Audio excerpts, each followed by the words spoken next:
Okay, quick. All right, so thanks for that reminder, Trevor. So, quick introduction on me, Coach Tom. I've been with the team for over a year now, and I'm a 42 years old. I'm what I like to call kind of quasi-retired. Been doing finance I had a career in finance for more than 20 years. Been invested in the stock market and in savings since I was 11. So I've been around a long time, but I'm by no means a self-proclaimed expert. I'm constantly learning. I'm constantly a student of this practice, and I think that's a great way to kind of continue to learn and to evolve, right? So I'm from Buffalo, New York. I'm married. I've got two young daughters. Big into sports, big into vehicles, big into anything outdoorsy. So I'm a big football fan. I'm a big sports fan. Like we have a boat, so we like to be on the water. I got to do those things. I'm a big fan of investing in what you're passionate about. So I think you'll see when I do something like we look at the HIMS, for example, if I'm not passionate about it, if it's not a product or service that I would want to use, it might not likely make it into my top 10, but it might be, right? There's always an opportunity for us when we're looking at these companies to keep an open mind and to understand if something you're looking into has that potential. So I constantly ask myself, is this a top 10 stock for me? Why? That's the best question I can always ask a client or myself when I'm looking at a potential opportunity is why. Why is it the best stock for me? What makes it better than my number 9 or my number 8 or my number 5 stock that I have in my portfolio now? And is it good enough for me? Because I've got my spoiled brat mentality when it comes to investments, and it's got to be good enough. It has got to be good enough. Otherwise, I don't want it, right? So I think you'll see that as we come through. I'll try to ask some tough questions out loud and things that I'm thinking through. So as we go through the analysis for HIMS and the research, I'm going to probably bring up a few interesting questions that might be rhetorical, or they may just be me voicing what I'm thinking, so you guys can kind of get an idea of what it would be I'm looking for when we break off and actually start to look into a company. So I'm going to assume that maybe I saw HIMS come across my desk for whatever reason, and I decided to take a look at it. As I said before, I really don't know much about the company. I know basically that they sell products for men and women for hair loss, and I think other sexual related items. So we're going to find out. I legitimately have 4 tabs on my desktop open, and that's it. I haven't done any research, so this is going to be as raw as possible. So I'm going to go ahead and share my screen now, and we'll get started. I do want to show you guys what I did put together in preparation. So this is the checklist that I think Trevor had shared on the post that Jeremy works through. So he's got 15 questions that he wants. And what I did is I put it in a Word document, and I saved it as my HIMS quick analysis for November. So this is going to be my document for HIMS, whether or not I intend to proceed with further information or further research on the company. I'm going to use this document regardless. So these are the 5 questions that I think we're going to focus on today. If we get through all 5, great. We'll do the next 5 tomorrow, and then the last 5 on Thursday. So the first thing we have to do is take a look at the company fundamentals. So for what I'm going to do is just go back to the website here. And what I did was I just typed in the name of the company, HIMS and Hers, right? So I found out a little bit about the company here. This is exactly where I'm at right now. All I did was read this. So all I know right now is they're a telehealth company selling prescription and over-the-counter drugs online. Okay. So generic treatments for erectile dysfunction and hair loss. Actually, I have a friend who uses it for hair loss. I'm a client of a different brand, so I guess I'll leave that. But I have some kind of understanding of the product. So that's number 1. Do I get this? Yes, I understand what it means to be 42 and start to lose your hair. So at least I'm in that realm of understanding. I can kind of get the company's vision, okay, or at least their mission. So the next thing I'm going to do is look at some of these other ads that come up. So I want to see who's out there that's competing with HIMS that might want to also be a competitor for me to look into. So this getroman.com. There's Seeking Alpha for HIMS. Looks like it's the same website. And by the way, I did this morning, and brought up my Facebook, and I had ads for this Roman company on my Facebook feed. And so they're obviously tagging people for website history. So it's kind of interesting to see that the moment you go on these, you start to do research, you're going to get targeted for ads. And I got targeted for HIMS as well. So I also clicked on the HIMS website, and that brought me here. So I think it's interesting right off the bat that I see their metadata up here says telehealth for a healthy, handsome you. Like there's their kind of their mission. So I'm thinking about this now as well. Do I like the layout of the website? So as a consumer, does this make sense for me? So if I were to put my shoes in here and say, would I purchase any of these products? Right now I'm looking at this and saying, okay, it looks like they've got some generic labeled items here, kind of for erectile dysfunction, hair loss, anxiety, depression. So to me, this looks like if you're maybe a little uncertain about going to your doctor for some performance related items, and you're maybe nervous or embarrassed to ask for a prescription, you could do it over the internet and kind of keep some anonymity, I guess. Scrolling down, as a Bills fan, I don't like Gronkowski, so I'm going to go ahead and skip that now. But the takeaway here is they've got professional athletes promoting their products, right? I think that's a great thing. Anytime you can get somebody with a recognizable fan base to promote your products is good. I also wonder how much does that cost? Are they getting an ROI out of that, right? So I'll probably want to keep that in my back of my head. Next thing here is kind of scrolling down. I haven't seen any of this, guys, so this is brand new.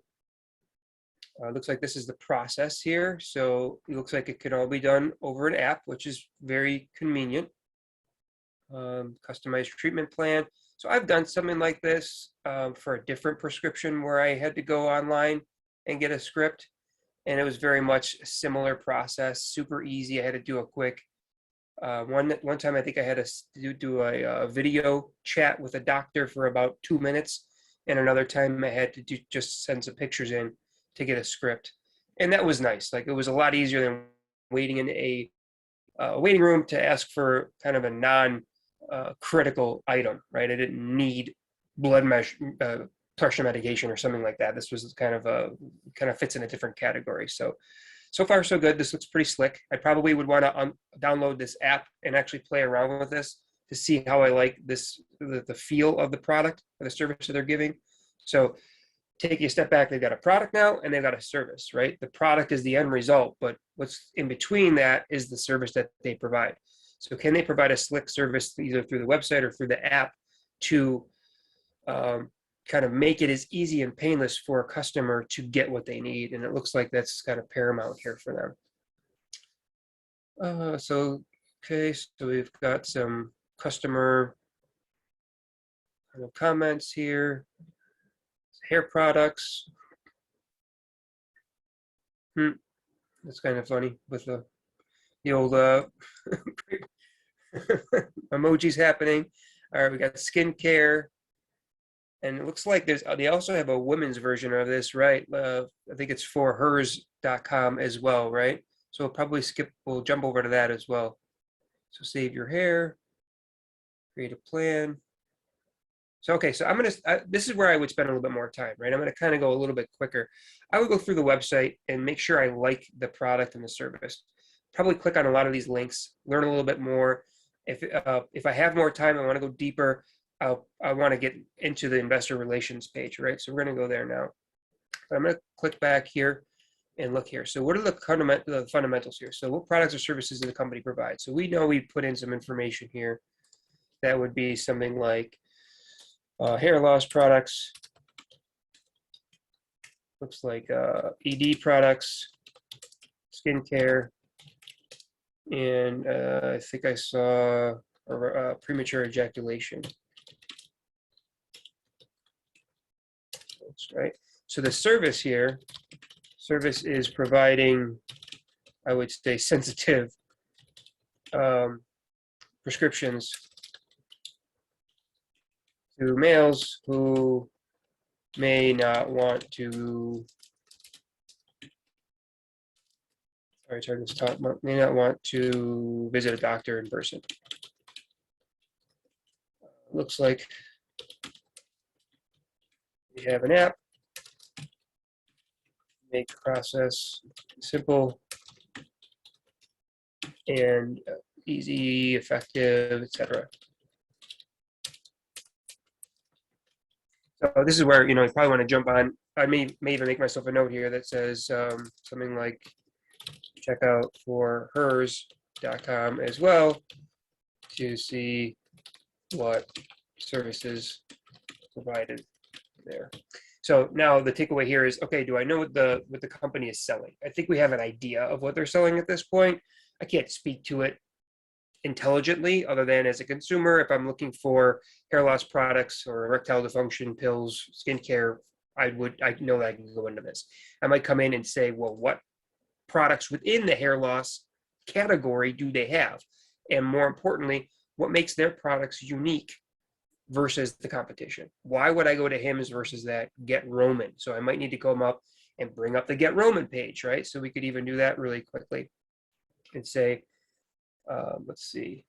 So we're going to do this really quickly and go to this Get Roman.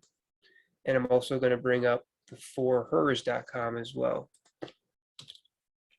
I'm expecting for hers to be pretty much the same thing as, it looks like it's the same type of layout, maybe more focused on skincare, mental health, so supplements. There's all sorts of information in here. Sexual wellness, mental health. Okay. Oh, it looks like they have Jennifer Lopez here too, so this is great. So far I'm pretty impressed with their connection to celebrities, which makes me think right now that this company has a marketing budget that's got to be quite large, and they're trying to appeal to as many people as possible. I want to see what the Gronkowski and the Jennifer Lopez partnership is like. What kind of ads are they running? Are these guys doing TV ads? Are they running print ads? Is it just J-Lo's face, or is she talking about something that might have been personal to her, that now all of a sudden, if you're a J-Lo fan and you're connected and she shares a story about, let's say, mental wellness, and now all of a sudden you can relate to that, that's huge, right? If she's doing something like that, there's a lot of value in that, especially if you're trying to get into this kind of category. So when we look at the TAM, that will be kind of important for me as an investor to understand how well or how deep integrated are they into their customer base, and especially across so many different products and services that they have.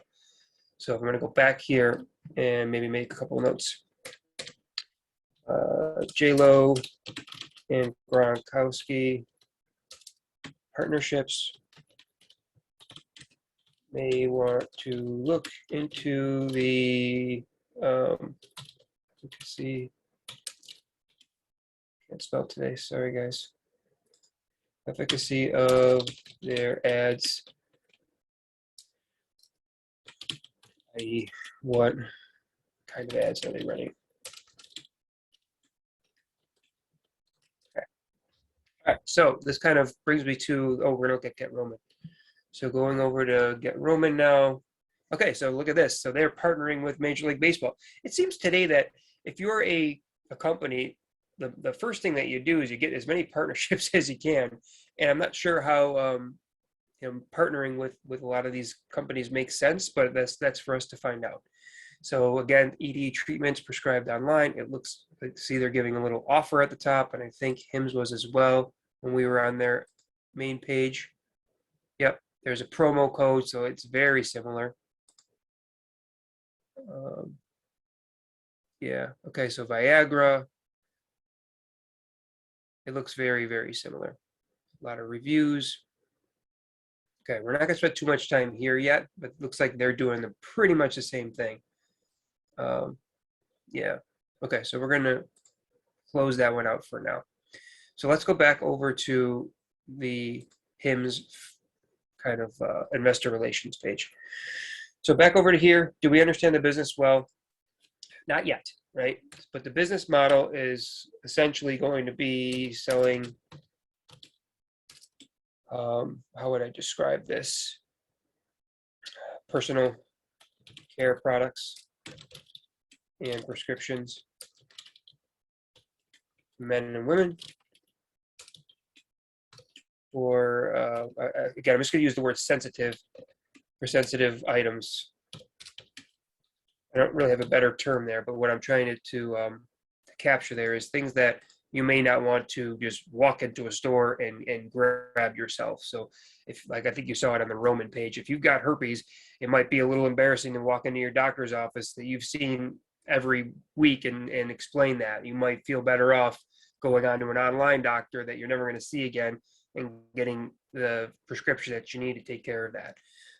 Likewise, if you have any kind of other issues I think that products or services that they're selling is doing a great job of kind of appealing to that kind of a customer. Like if you've got an erectile dysfunction issue, they can help without you feeling embarrassed. If you've got a premature ejaculation issue, they can help without you feeling embarrassed. If you're losing your hair, they can help without you having to walk in the store and buy Rogaine and look at the person over the counter, right? I'm certainly seeing a market for that, for these sensitive items that I'm talking about. And then obviously it looks like they have a lot more serious things too, like mental health and wellness things that may also be something that you would maybe avoid looking for in a normal society, but yet being able to do it online through a little bit of a veil of, it's a little bit easier perhaps. I know I'm kind of struggling with this, but I get what they're doing. And I think as I'm talking through it, it's making more sense to me. Okay. So this next question here, I don't know how they make money yet. I mean, obviously they're selling products, sale of products, but are they selling any services? So I need to go back a little bit deeper. So maybe we need to pause this whole investor relations page just for a moment while we do some quick research and we say, is this a prescription based sign up? Like if I sign up for, let's say, skincare, let's just click this one. I thought I was on there. Let's just try this one. Well-being. I don't know what this is. Okay, so you could buy collagen powder, biotin powder. I have to find out what all this stuff is. But I'm wondering if these are prescriptions. Let's just try to see. If I click on shop now, yeah, there you go. So this is an interesting business plan. So my wife's a sucker for this stuff. So when she gets in every month, in comes the next shipment of hair stuff that she buys. But I get it, right? They want to be able to sign you up to get that monthly revenue stream. So now what I'm thinking is they have users that sign up that are kind of repeat users, and then you have users that sign up that maybe are one and done. So we have to look, when we're looking at the financials, we're going to want to see how many of these users are repeat users and maybe decile them out by the number of months or the number of years that they've been kind of assigned here. So you've got a subscription plan, you've got a one-time purchase plan. So let's make a note of that. So products, they leverage a subscription plan as well as a one-time purchase plan. I would like to know more about their subscription figures. For example, what revenue comes from subscriptions versus one-timers. Okay, and obviously the subscriptions is sticky, right? That's what you want. You want to be able to get someone in on and assign them to a product that's going to be delivered each month, which means the product better be great. Because if I'm going to get on this product and I'm still losing my hair, it's not likely that I'm going to continue to buy their hair loss product, right? If I get on this product and I buy this gummy vitamin and I feel worse, I'm not likely to buy it. So the quality of the product has got to be great. So if I'm going to invest in this company, I'm probably going to want to try out a few of these samples, right? I want to make sure that as a investor, I would also want to be a customer. Okay, I think that's extremely important to me. All right, so it looks like they have different timing too, so that's kind of nice. So 42 gummies, which is a little odd if they're going to ship them once a month. I'm wondering how many gummies per day are you eating? 1.3? Either way, it does look like they have some good information here. And then they have you may also like section, so we can check out some other products. Sleep time, biotin, collagen. Oh, this is a hair loss one. I knew that one. So, okay, free visit. Let's see what this one looks like. So this is a prescription model here. So let's kind of look what this looks like. So we looked at what an easy buying a gummy might look like. This would be something you need a prescription from. So maybe you have a receding hairline. Okay, regrow my hair. Okay, FDA approved. Yes, I would like something FDA approved. Okay, put on a birthday. That's my birthday. If anyone want to wish me a happy birthday. Well, I would. Oh, sorry. I would pause there. I'd look at the terms and conditions. I would go back and look at that stuff. Okay, I didn't mean to skip over that. That's super important uh, because I'd want to know legally what I'm agreeing to, but also from an investor perspective, what's in there that I might not like. Okay, I do want to know that. It looks like they're just going to collect information about me, so I'll go ahead and sign up. There's no big deal. No problem signing up. Let's just put in a.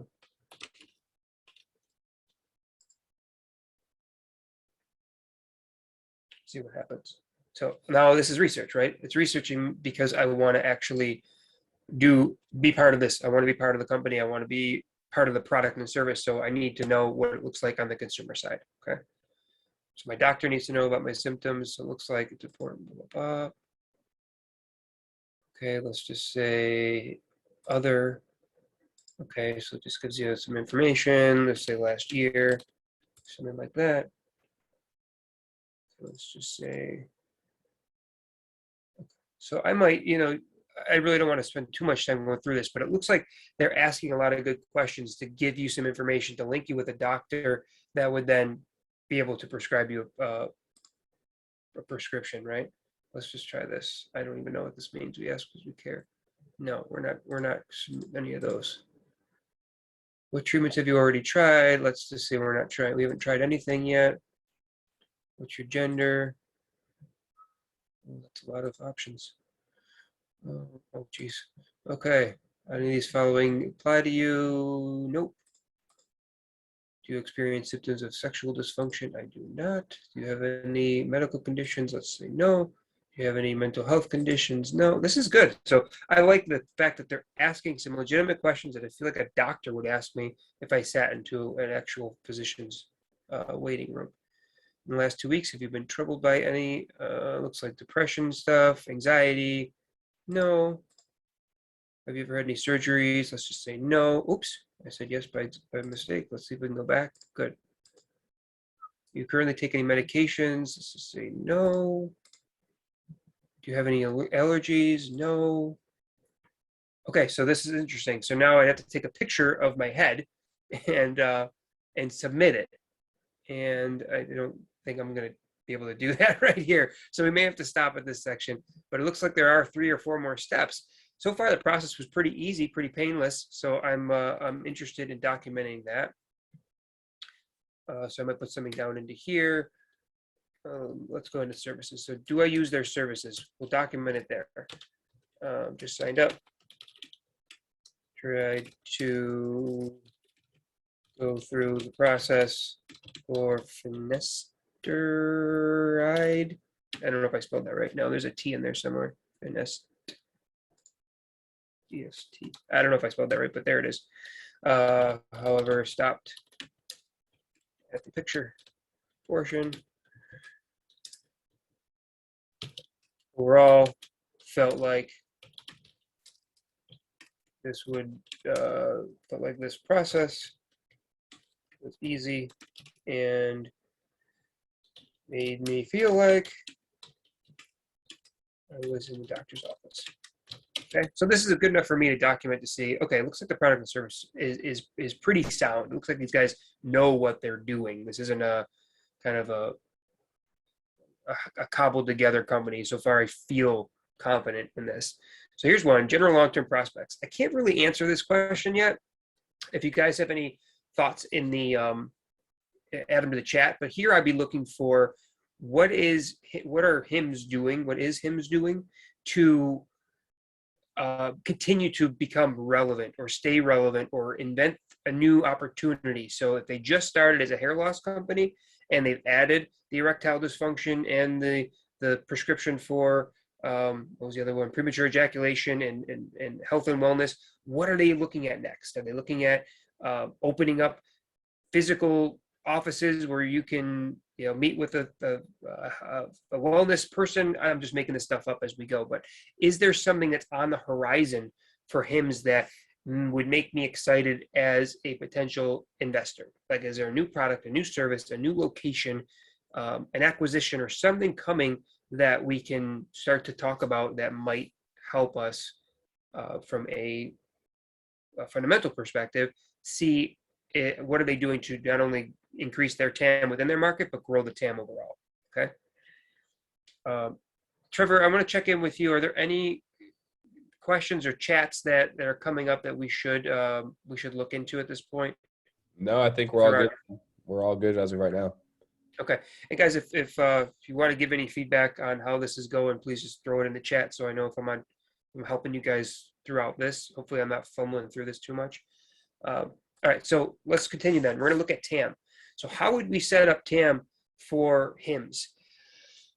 Great question. I don't know yet, so we got to think about this. We could do like a top-down TAM, like maybe if we said, hey, how many? We'd have to look at this in multiple ways. So generically speaking, we can't just look at people with hair loss. We have to look at people who need any one of their products. So we'd start with like the overall U.S. population. If this is another good question, is it a U.S. company or are we global? I don't know the answer to that. So I think we'd have to find that out. And I'm not sure how yet. I probably have to read through a 10Q to get there. I know they're based in San Francisco. I know they've been around only for a few years. I don't know if they offer anything outside of the US. So let's assume that this is a US company for now, okay? And that's not an assumption I want to make. I want to actually go back and do the research. But if I was doing this top down, I'd start with the US population. What percentage of them do I think need to have or have access to products and services that HIMS offer? And then I would do a SAM and a SOM from there, right? So I'd want to know, let's say I'm going to actually do this in a minute, but we kind of drill it down to see of the TAM. Now you have to figure out, well, how many of them are likely to look at an online option, and then of the online option group, how many of those are likely to look at HIMS? And then if they get to the HIMS site, how many of those are likely to actually purchase? Now all of a sudden you've got like some kind of an associated TAM growth rate option. So let's see if we could just ask Jeeves over here and find out some information. Anybody got that reference? You're definitely as old as I am. All right, so we're going to go with HIMS TAM and just start with this and see what comes up. It might be too generic. Let's see, so here's H investor. What is this?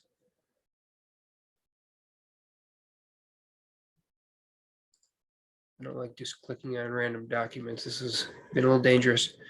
Okay, so maybe this is where we need to go over the investor presentation because I don't know if there's a date on this one. Don't see it yet, and I don't know where this is coming from. So considering I don't know this website, I'm not going to trust this document.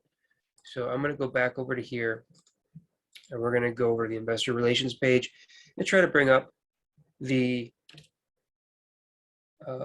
investor deck. So let's see, where were we? Investors. Okay, so corporate overview. So there's a price of the stock right there. There's a mission, so a digital front door to a new kind of healthcare system, greater access to high quality, convenient, affordable care. So it looks like as a telehealth company, maybe the opportunity here is to do more than what they're working on now. Maybe they're working on additional products and services, additional ways to get people in and to grow as a bigger telehealth company versus just one that does the products and services they offer now. So they're saying right here, our goal is to be the first stop of people's journey to accessing treatments or products for hundreds of conditions. Okay, so now that they threw that out there, I want to know, well, what's your top 20 conditions that you guys are working on, and when are you working on them? And when can I expect to hold you accountable for that? Okay, so if I'm listening to a conference call or reading a 10Q and they're talking about the next opportunity being, let's just say, I don't know, antibiotics, for example, then I want to know, when are you bringing that to the table? How is the system going to work? how is your delivery? How quickly are you getting these drugs to customers, right? What's their delivery service like? And is it going to be a competitor to regular doctor's visits? If that's the case, TAM's going to grow, right? The opportunity is going to be bigger. It says here, they're connecting customers with licensed medical professional, enables everyone to seek healthcare and wellness. It's good. Okay, healthier, happier lives. Okay, very good. So there's an investor video here. So let's watch this. No, it's too long. It's 30 minutes long. We can't watch it. Let's see if I can just grab some. The costs were unbelievable. All the barriers to get involved. Like, no wonder. Okay, so I can't watch 30 minutes of this in this session, guys. But I do want to watch this. So as an investor, I want to watch the video. Okay, so what I probably would do here is take this link, come over to here and say, here's a TAM, watch video. Okay, and then maybe up here, general long-term prospects, I want to add this in here where it says their mission. Come back over to here, get rid of this lady, and go back up to here and say, where was it? Media and digital markets. Oh, this is a different, was it a different page? Yeah, okay, that got us to a different page. We're gonna go back to that page in a moment. Okay, I'm gonna just put this in here.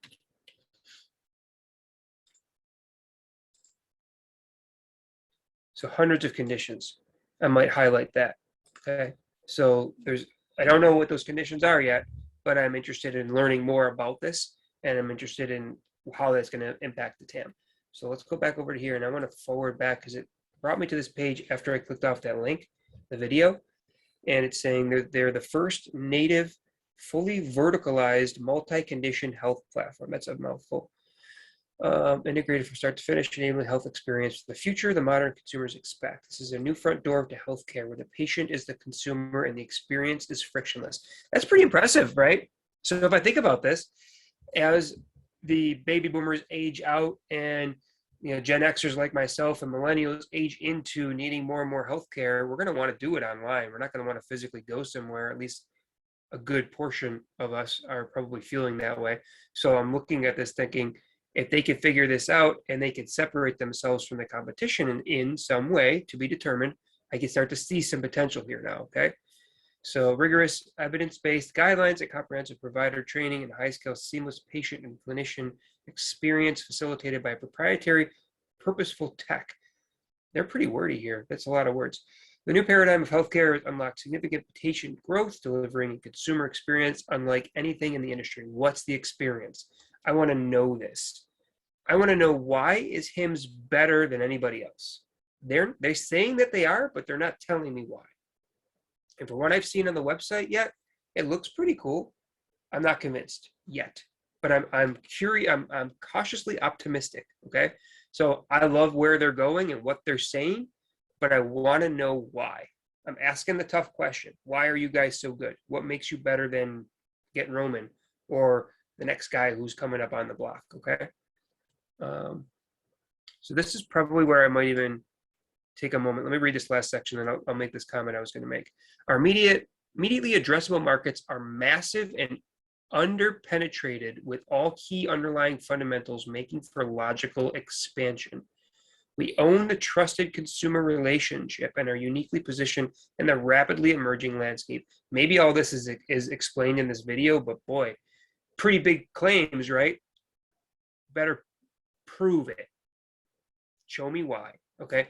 The other thing I was going to make the note of was they're saying, hey, we're the best, paraphrasing. Let's find out, right? For HIMS reviews. This is something I like to do. A couple of different ways I'll do this. I'll look for Google reviews and HIMS reviews. Okay, not on their website. I don't want to see their own reviews. I want to see okay, I'm not seeing it. So here's what we're going to do. We're going to go to the Better Business Bureau. This is where people like to go and complain, right? HIMS, and I think it's San Francisco, right? San Francisco. So if you guys aren't from the US, the betterbusinessbureau.org is a US organization that allows consumers to complain about a company if they're having a problem, and there's actually folks that will contact the company and seek resolution. So we'll see what's on here. And what I'm looking for, not only are the complaints, but how is HIMS responding? So here's the company. This is them. I can recognize the logo. So they've got a A+ rating, and I want to see. Okay, so I'm not worried about what I'm seeing so far. 113 reviews, 1 star. Nobody comes to the Better Business Bureau to give someone 5 stars. Okay, they come when they're upset and they're not getting resolution. I want to see, what are they complaining about, and what is HIMS doing to reply. So before I even look at any of these, if the complaints are, hey, I didn't get my prescription on time, and it was lost in the mail, well, HIMS can't do anything about that until you contact them, right? They can make it right. And are they making it right? If the complaints are, I got this prescription, but you guys sent me the wrong prescription, and my arm fell off, that's a serious complaint, right? We've got to be able to separate the two. So what's someone who's just upset because the service wasn't as good as it could have been, versus is there something wrong with the product? Okay, so let's take a look. And I'm only going to look through a couple of these. As I don't spend more than 10 minutes probably on this page. I want to look through a few of them and just get a couple of ideas here.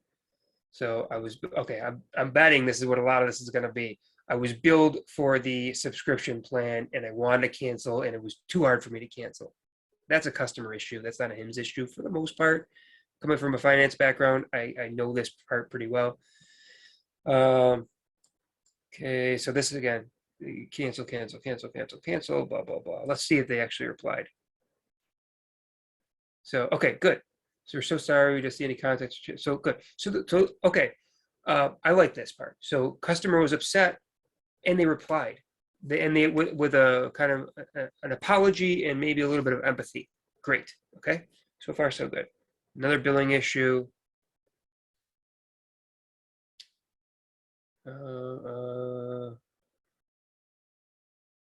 Okay, this is interesting. I never ordered from them, so maybe this is something interesting.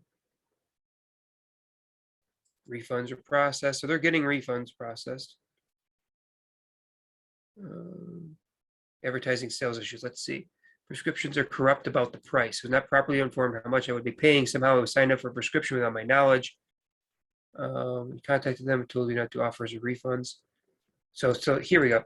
People associate these prescription sales with scams, and this is a problem. Like if you're going to be the #1 company, and what do people want when they go to the doctors over anything else? Trust. They want trust, right? If you can't, HIMS, if you can't provide a trustworthy site, now granted, this comment is 2 years old, with pricing that is legitimate, easy to understand, you're not going to retain these customers. Like, people get frustrated over the cost of prescription drugs all the time. It doesn't have anything to do with the service that they provide when they go to the doctor's office. I think that's why doctors are very separate from pharmacies, because they don't want to deal with that part of it. But the point I think I'm making here is, if this is a consistent problem, it's a red flag for me. Okay, not a turn off, but I want to know, as a consumer, I need to go in and I need to buy a couple products, right? I go in and need to try and see, what does this subscription plan look like? Is that $16 package of gummies always going to be, or vitamins always going to be $16, or was that just for the first month? And the next month is a $32 bottle, and the month after that it's a $70 bottle. If they're going to play games like that, which they have like an offer up the top. Remember that bar that was up here that said like you get a discount on your first order? It's probably what they're doing. And when you're clicking on terms and conditions and not reading it, that's the consumer's fault ultimately. But guess who gets the black eye? The company, because at the end of the day, the consumer doesn't think that they should have to read to understand what they're signing up for, which I know it sounds silly, but we're all guilty of it. So at the end of the day, I would like to see that HIMS is being upfront and honest about their billing, and upfront and honest about the products and the services. So one more thing here. I don't see any complaints yet about the quality of the product, which is good. A lot of billing and collection issues. A lot of billing and collections issues. Let's see. Oh, I think let's do, man, this is by most recent. So it looks like these were just a couple months ago, and then this one is a year ago. So I don't see any recent complaints. These are all 2019. So that's good. I mean, all right. So I think we've done enough. I could also go on to Yelp. I could go on to just Google reviews and try to find some other complaints, but I'm guessing they're all going to be of the same vein. So I'm going to take that's a little takeaway here for me. And I might need to put into, not necessarily in the TAM, but I want to document it somewhere. Let's see, right here. Possible complaints about recurring billing. Would like to ensure they have clarity on their pricing. Services. That's all.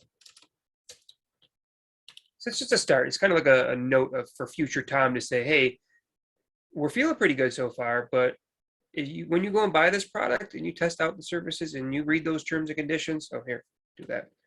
Read T's and C's. Okay. Make sure we understand what's going on. All right. I might also sign up for like their social media stuff and see if anybody's complaining on there. Kind of follow their tags or whatever you might want to follow on social media to see if people are genuinely interested and a fan of the company. Do they have an affiliation of kind of like maybe an association of, the word I'm looking for is like a connection with this company? Like, hey, HIMS has helped me because now, you know, I no longer have erectile dysfunction, or now I feel confident because I've grown my hair back.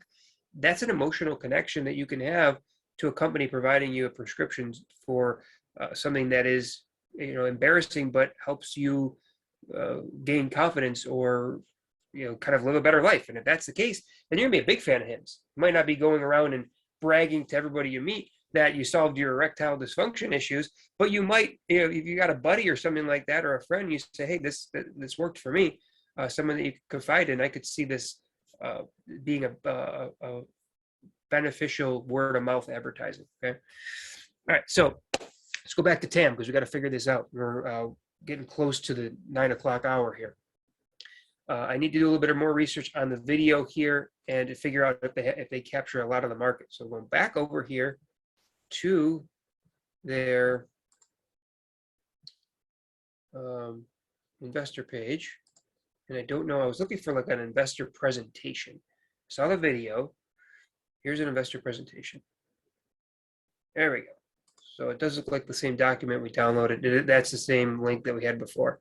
And this is August, so it's very recent. So let me see if I could quickly get through this in the next 5 minutes or so, and we can pull up some information. And then there's a web conference, third quarter earnings that came out. Oh, those are coming out on the 10th. So that'd be something I would earmark and say, hey, this is coming up. So I add to my calendar and do that later. And let's see, in the meantime, good. So I'm gonna flip through this really quickly. That's just a forward-looking statement, disclosure. Here we go. Consumer brand, politically focused TMR. Okay, let's keep on going. Okay. So 300 licensed providers. I want to know, is this growing, shrinking? Where was it last time they reported this number? Patient rating. I don't really care for that yet. State licensing. Okay.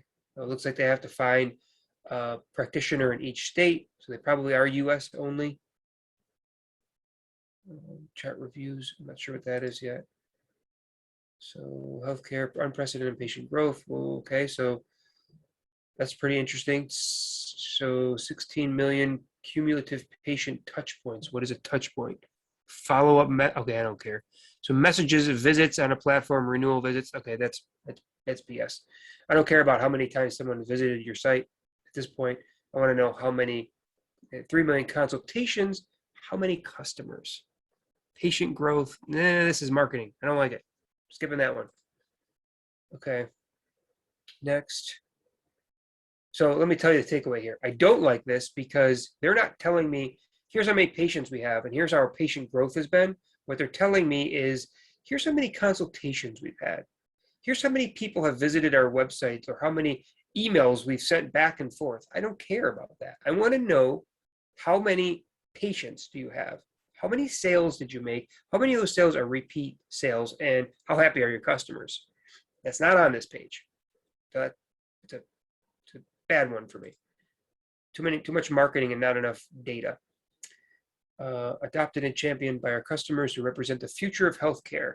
Okay, 80% of the customers are first-time buyers. Ooh, I don't know if that's good or bad yet. That statistic is relevant to the number of buyers. So subscription growth year over year looks great. I don't know if 76% is great or not, but it's a high number, so I got to put that in perspective. 70% of the population is Gen X or younger. Make up the majority, millennials make up the majority of customers. That doesn't surprise me. Customers are ambassadors for our brand, so that's kind of what I was mentioning before. Word of mouth and user-generated content is kind of what I was talking about. So brand awareness, we got to kind of figure out the brand strength. Let's go to the next one. So far, this is okay. So hair loss is okay. Here we go. Here's some TAM. So 3 billion in market size. I'd have to, so here's some stats down here where you could see market size based on global spend. Aha. How much are we in the US? So again, this is, I don't like it when we use inflated numbers globally to size the opportunity in the US. Assuming that's what they're doing here, that's not good, okay? So it's a $3 billion market size globally. Well, what's that in the US? 800 million? 2.5 billion? I don't know. And this isn't telling me, okay? So I've got to fact check this and figure out my own TAM. All right, so ED, 4 billion, 14, and 44 dermatology. Yeah, 44 billion in dermatology. That sounds pretty huge. All right, so again, I'm going to come back to here and say, investor presentation talked about global TAM, not US TAM, to find out US numbers. Okay. Financials, we're almost done here, guys. So attractive historical revenue growth, significant gross margin expansion. Again, gross margin's fine when, I don't know if this company's making money or not yet. Nope, they're not making money yet. So they're talking gross margin probably because they're not making money. I love to talk net margin because that takes out all the BS, but we can talk about gross margin as long as we're looking at that as a period over period calculation or comparison, just to see if their products or services are getting more profitable or are they getting less profitable on their margins. So if their margins going up, which is great. So let's see, gross margin 29, 54, 74. Assuming, okay. So revenue is 149. Okay, good. So this is actually really interesting. So if their revenue growth, so we talk about positive jaws a lot, right? You want your revenue to be growing faster than your expenses, which keeps your gross profit margin positive, right? The jaws of an alligator, the alligator wants to eat, right? And the jaws are always open when he eats. If your expenses to create that revenue grow faster than your revenue, the jaws start to close, right? And your gross margin shrinks. Like here I'm in the middle of gross margin. So you want big wide jaws, right? And it looks like they're doing that here. So this is huge. This is a big plus. I want to know why. Why are the gross margins going up so much? It's almost alarming. If they had a 29% gross margin and now they're at 74, what the heck are they doing that's getting their margins so high? What are they selling? How is their product or service becoming less expensive or more efficient for them so that their gross margins are so good? So something to take away. We'll do that in the financial section. Keep on going. Strong revenue growth. We're going to come back to all this stuff. This is quarter over quarter. Let's see, business summary, subscriptions. Here we go. We'll get some good data out of this, but we're going to come back to all this stuff here. So there's your gross margin. This is a good deck then to play around with, at least to start. Oops, I missed this one. Cumulative revenue per new subscription by cohort. This is good. So I don't know what this is telling me yet. 2020, month 12, 2019. Okay, I got to study this graph a little bit more. So revenue retention of 88%. This is interesting. So I think what this is saying is people who signed up in 2018, 88% of them are still signed up. If that's the case, whoa, that's impressive. So if you were to keep that same trajectory, I'm sure it's not going to be 88% when your revenues are up here. But if they're having 70% retention rate in 36 months, that's super sticky. That means the product is working and the customers are coming back for more and they're not complaining that their subscription or their credit cards are being charged erroneously. Okay, so here's some projections. Year-over-year growth. Wow. Okay, so lots of growth.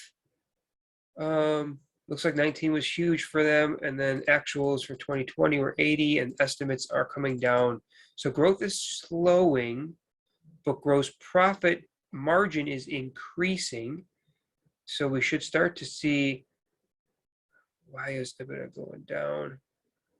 I'd want to know why we're not breaking even in 2021. So something for us to look into.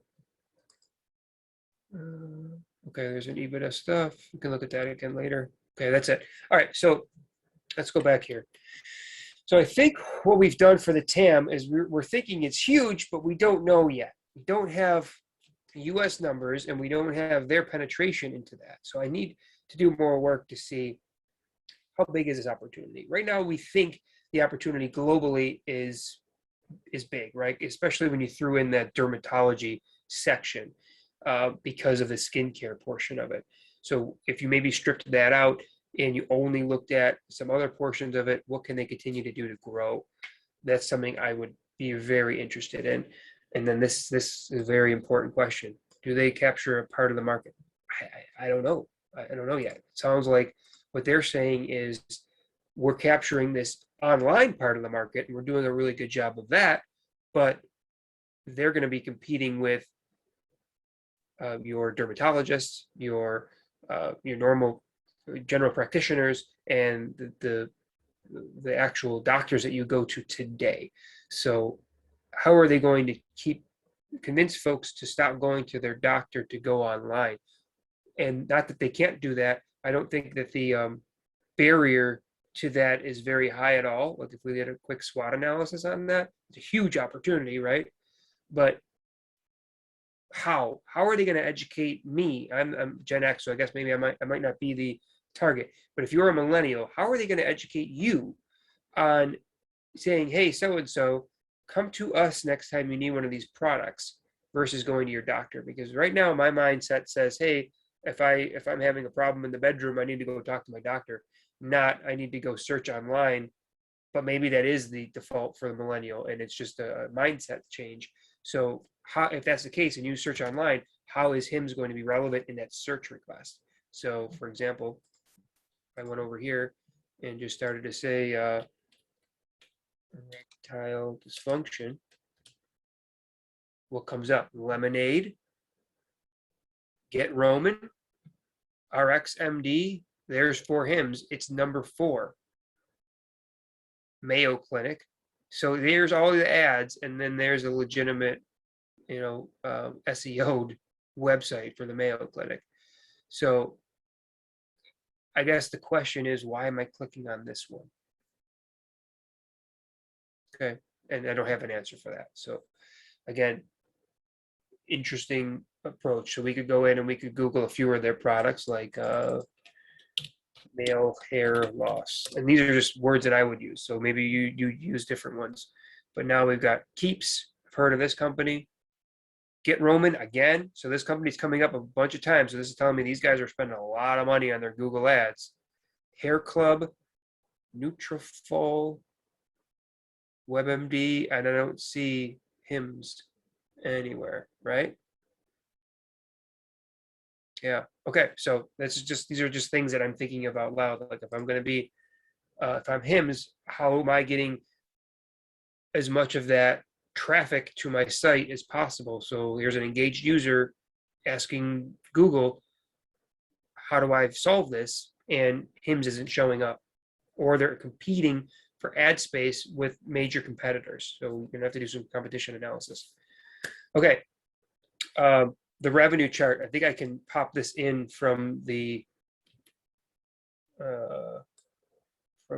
investor presentation. I think it gave me quarter over quarter, right? Was one of the bottom ones. We're gonna look at this. Let's see, guys. There's a lot of information just to soak in. Just within 1 hour, we made some pretty good headway. As I come through this, I'll give you guys a quick idea of where my head's at right now.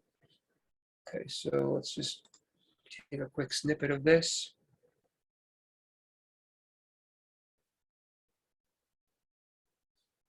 That, boom. And then we'll come back over to here and we'll pop this in here. So the takeaway being, they're at 70 million in revenue projected for this quarter, which we'll find out in about 8 days, right? So I could do the quick percentages quarter over quarter or even year over year. We could go to Seeking Alpha and pull that data down as well, but we got that here. So we can kind of build this up too. So main competitors, it sounds like it's Get Roman. What were the other ones that we saw there? Keeps. A few more, right? Let's go to, oh, I'm going to add that. I think we just typed in erectile dysfunction, right? And we saw Lemonade was one of them, Lemonade Health.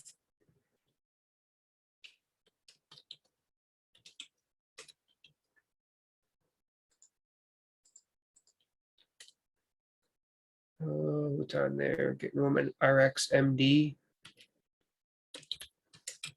So what I would do for these, I would need to go, if I'm interested in HIMS, I need to go into more research and do like Porter's Five Forces or some kind of competition analysis where I look at these companies in detail, because there may be, like if I liked HIMS, and let's say the TAM was huge on a company like this, the odds of me, maybe if these were all public companies, the odds of me liking one or two of these companies as much or maybe more than HIMS is very high, right?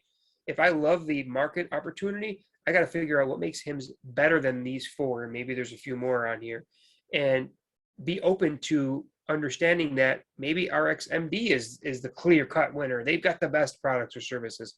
Maybe Lemonade has just a fantastic way of getting customers in and making them feel comfortable in a uncomfortable situation. Maybe they're the ones that I want to invest in, right? Or maybe it's just so blatantly obvious that HIMS is at a whole nother level that gives you all the conviction that you need to understand the competition. Okay, so there's a takeaway there. So I think that's all the 5 right now. Tomorrow we'll visit the next 5, but the takeaway here I think is where my head is right now is interesting company with a subscription-based revenue plan that's repeatable. Sounds like I took a quick peek at their 52-week high, and it looks like they're pretty beaten down. So I'm going to want to know why they're beaten down from this 52-week range eventually.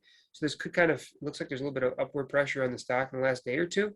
Or this is just a one-day chart rather. But I'd want to know. I want to know more. I'm curious right now, and I'm constantly asking that question, what makes you so good? What makes you better than anyone else? What makes you a top 10 stock for me? Okay. So I think I'm going to leave it open at that point. Trevor, is there anything you want to add before we wrap up today's session? No, man, I think we're all good. I hope you guys enjoyed that. And I think maybe next session we can incorporate a little bit of Q&A as well. I know there's a lot to cover. So we can add that for next session. I don't want to take too much of your time, Tom. So I guess we could do about you want to do like 2 more minutes of Q&A, see if there's any questions with anybody real quick before we wrap up? Yeah, sure. Awesome. So I'm going to allow you guys to unmute. If you guys want to ask any questions, please feel free to unmute yourself. For the next like 2 or 3 minutes, we're going to do a little Q&A, and then we'll wrap up, guys, and we'll do the next session tomorrow. So if you guys would like to unmute, feel free.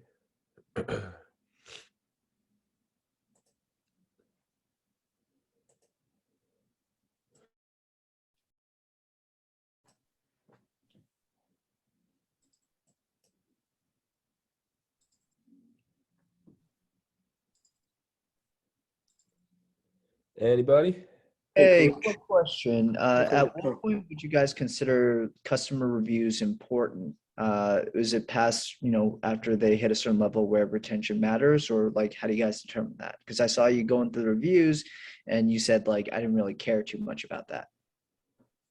Yeah, it depends on the complaint. So you have to put it in, it has to be relevant to the fundamentals of the company. So what I might not care about for HIMS, I might care about differently for another company.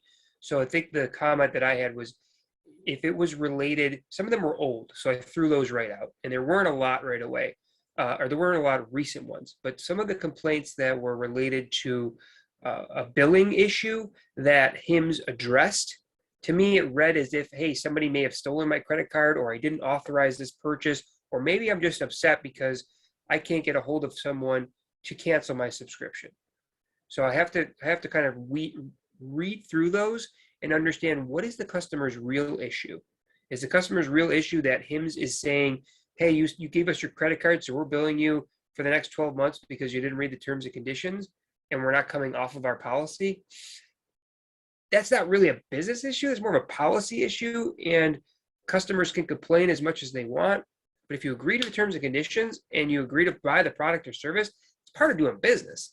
Now, if you complain enough, can the company come off that policy? Of course they can. And I'm seeing that they are doing that. So what my takeaway of those complaints were, they weren't extremely relevant. I didn't see anything in there that made me brought up a red flag. So again, I didn't see anybody get the wrong prescription and a family member passed away. I didn't see somebody say, hey, I put this hair product on and now I've got burns all over my top of my head and I can't, I've been disfigured. Like something extremely terrible. I didn't see any of that. What I saw was your subscription service is misleading and maybe I didn't read the terms and conditions.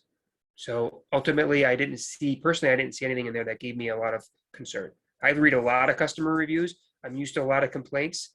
So the more you read, the more you can read through them, and the more you can understand, is this just somebody who's just being, like a thumb warrior to just complain for the sake of complaining, or do they legitimately have a problem with the company's fundamental product or service? So you're using it as a way to gauge like what is the worst situation a customer goes through, as well as how often some of this happens, rather than what's necessarily said. Because to your point, if it's extremely early on, people are working through things, billing, all that stuff is going to pop up. But if, say, to your point, somebody says, oh, my kid got to the bottle, drank it, killed himself, even with the child seal on, that'll be a bigger warning flag. Kind of like that, right?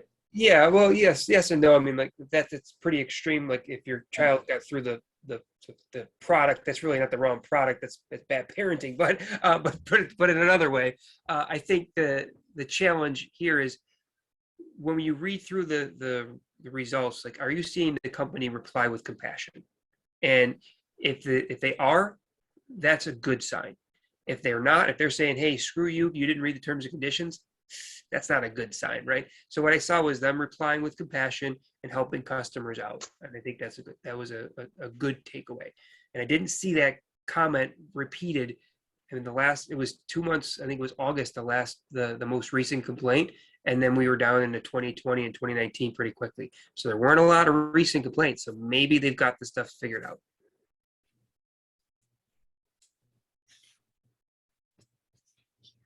Thank you so much. Oh, you're welcome. All right, one more question, guys. You guys have anything? Feel free to unmute, and we'll go with one more question.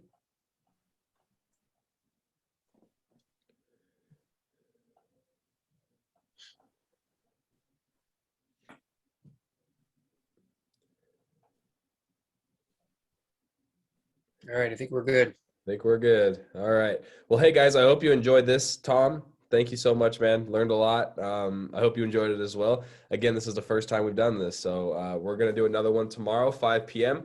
And Tom, what are we taking a look at? Remind me what the Oh, yeah, do the next 5. So let me pull it up real quick.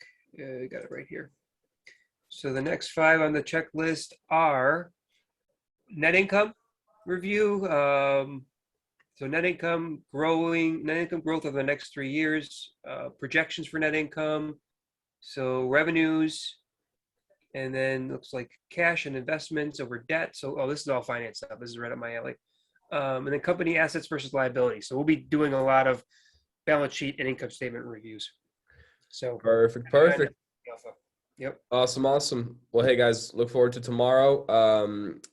Let me know how you guys liked it. Send me a direct message on Discord. You can send Tom a message too.